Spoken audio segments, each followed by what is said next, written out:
আসসালামু আলাইকুম। আমি Mohammad Alim Al Razi, C category pharmacist, Aditya medical hall, পশ্চিম মোল্লার ট্যাক, দক্ষিণখান, ঢাকা। আজকে আলোচনা করব ইটুরিক্স সম্পর্কে। ইটুরিক্স হচ্ছে এসকেএফ এর প্রস্তুতকৃত ইটুরক্সি ভিত্তিক ব্র্যান্ড নাম। প্রযোজ্যতা: ইটুরক্স 120 নিচে রোগে ব্যবহার করা হয়: osteoarthritis, rheumatoid arthritis, ankylosing spondylitis, acute gout এবং ডেন্টাল সার্জারির পর শর্ট টার্ম ব্যথানাশক হিসেবে। মাত্রা এবং ব্যবহারের নির্দেশনা: ডোজ: অস্টিও আর্থ্রাইটিস 30 মিলিগ্রাম একবার, দৈনিক, প্রয়োজন হলে 60 মিলিগ্রাম।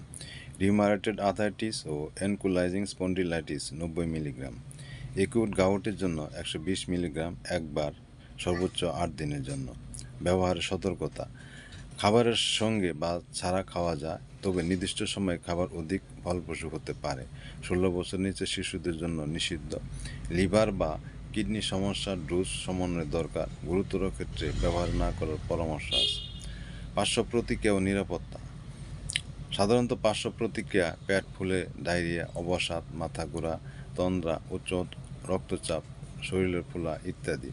গুরুতর ঝুঁকি: হৃদরোগ, কিডনি বা লিভার রোগ, পেপটিক আলসার ইত্যাদিতে সাবধানতা প্রয়োজন। গর্ভাবস্থা ও স্তন্যদানকালে নিরাপদ না, চিকিৎসকের পরামর্শ জরুরি।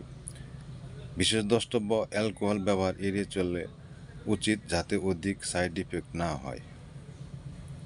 উপসংহার: ইটুরিক্স 120 হচ্ছে বাংলাদেশ এসকেএফ ফার্মাসিউটিক্যাল লিমিটেড এর একটি স্ট্যান্ডার্ড ইটুরক্সি বেস এনএসএআইডি ব্র্যান্ড, যা ওষুধ বিক্রেতা ও অনলাইন অর্গানিক স্টোরে সহজলভ্য। এটি বিশেষ করে যুক্তিসঙ্গত মূল্যে আর্থ্রাইটিস, গাউট এবং ডেন্টাল ব্যথার সম্মুখে ব্যবহৃত হয়। তবে যে কোনো প্রয়োগের আগে অবশ্যই রেজিস্টার্ড চিকিৎসকের পরামর্শ গ্রহণ করুন এবং পার্শ্ব প্রতিক্রিয়া ও কন্ট্রাডিকশন সম্পর্কে সাবধান থাকুন। সকলকে ধন্যবাদ। আসসালামু আলাইকুম।